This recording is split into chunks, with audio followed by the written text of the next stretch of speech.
I was born in Baltimore, Maryland, but my natural father died when I was very young, and my mother and brother and I moved out, took the train to San Francisco, and she ended up remarrying my new father, Harrison Leppo, who fortunately was involved in the stock market. And so I started growing up and was starting to learn a little bit about the stock market. And one thing I learned early in life about myself is that I have the gambling instinct. I enjoyed trying to figure out what was going on, and then got more and more into this as I got older.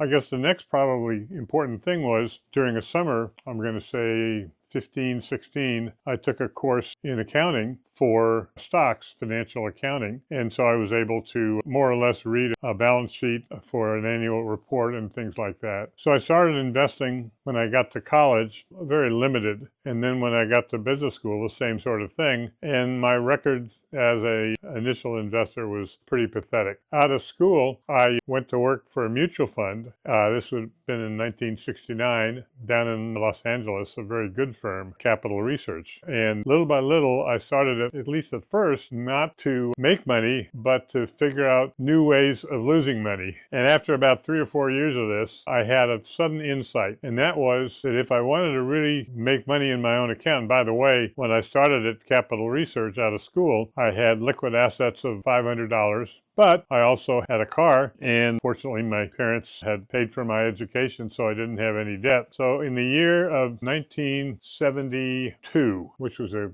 very good year for the market, I came up with a first way of making money that I decided to do. And we had an ability to get I think it was from Standard & Poor's, various companies would send their report. And so every day there'd be new reports that I could read and very quickly scan to see what this particular stock was doing. And what I said I'm going to look for is stocks that the price is going up very strongly, that I thought had good potential to grow. And I came up with a stock in the laser business called Speculator, and the stock went up significantly after about 6 months. Then I switched to another stock, which was also Action Industries. So I switched to Action Industries, which also was doing well. And you had a bull market as well. And I had saved $10,000 at the start of the year, and I turned it up 10 times. So it went from 10,000 to 100,000. The first of what I call my Leppo surges. So I said, hey, I've got this nailed. And so we get into 1973. Well, 1973 was the opposite of 1972. We went into a significant bear market. And while I was trying to find the same kind of stocks, it went the other way. So I took 100,000. By the end of the year, I think I was down to only 40 or 50,000. And so I said to myself, I'm not sure I have the right strategy. Then, this is toward the end of 1973, I came up with a new vision. And in part, this was due to a very good friend named Don Smith, who was also an analyst at the same firm. And what he focused on was the importance of buying stocks that were cheap in terms of what's called value investing. And his biggest indicator of what was cheap was comparing the price to the book value of the stock. For example, if you have a company that had assets, book value, or also called stockholders' equity, of $100 million,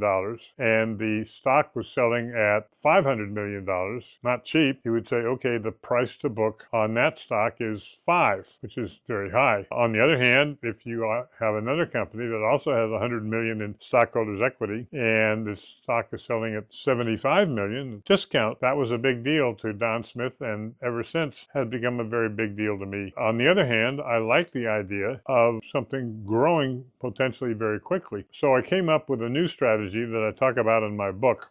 If you want a copy of my book, The Speculator's Mosaic, you can find that on Amazon.